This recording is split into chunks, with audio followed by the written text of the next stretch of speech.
India മുന്നണി യോഗം ഇന്ന് ഡൽഹിയിൽ ചേരും. സർക്കാർ രൂപീകരിക്കുന്നതിൽ നിന്ന് BJP-യെ തടയാനുള്ള എല്ലാ സാധ്യതകളും പരിശോധിക്കുകയാണ് യോഗത്തിന്റെ അജണ്ട.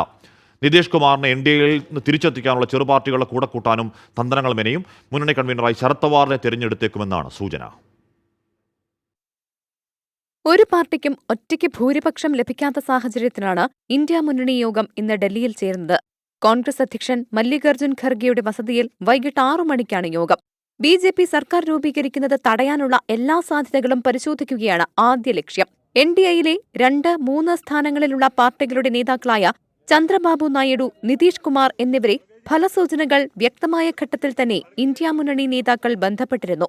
NDAയ്ക്കൊപ്പമെന്ന നിലപാട് ഇരുവരും വ്യക്തമാക്കിയ പശ്ചാത്തലത്തിൽ ഉടൻ അത്തരം ഒരു നീക്കം വേണ്ടെന്ന നിലപാടും മുന്നണിയിലുണ്ട്. ഞങ്ങൾ ഇന്ന് വൈകുന്നേരം 6 മണിക്ക് ഇന്ത്യ സഖ്യത്തിൻ്റെ പ്രധാന നേതാക്കളെല്ലാം യോഗം ചേരുന്നുണ്ട്. അവിടെ വെച്ച് ഇന്നലെയും ഇന്നുമൊക്കെയായി നമ്മൾ പരസ്പര ആശയവിനിമയങ്ങൾ നടത്തിയിട്ടുണ്ടായിരുന്നു. അവിടെ വെച്ച് എന്താണ് ചെയ്യേണ്ടതിനെക്കുറിച്ച് കൃത്യമായ ബോധമുണ്ടാക്കി മുന്നോട്ട് പോകാനാണ് തീരുമാനം. Well, we don't expect any such morality from them. So there's no need to expect anything from them. It's up to them what they do. But the fact remains that Mr. Modi will head a government if he heads. TDP, JDU എന്നീ പാർട്ടികളെ കൂടെ ചേർത്താലും 234 സീറ്റുകളുള്ള India മുന്നണിക്ക് സർക്കാർ രൂപീകരിക്കാൻ 10 സീറ്റുകളുടെ കുറവുണ്ട്.